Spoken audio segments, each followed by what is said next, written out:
দেশ ছাড়লেন বাংলাদেশ প্রধানমন্ত্রী শেখ হাসিনা এবং তার বোন শেখ রেহেনা। সংবাদ সংস্থা এএফপিকে উদ্ধৃত করে বাংলাদেশ সংবাদ মাধ্যমে 2:30টার দিকে বঙ্গভবন থেকে একটি সামরিক হেলিকপ্টারে শেখ হাসিনা, ছোট বোন শেখ রেহেনা ভারতের আগরতলার উদ্দেশ্যে রওনা দিয়েছে।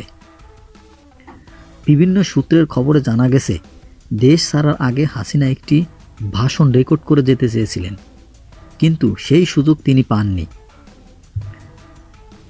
শেখ হাসিনা ও শেখ রেহেনা তাদের সরকারি বাসভবন থেকে রাষ্ট্রপতির অফিস বাড়ি বঙ্গভবনে চলে যান।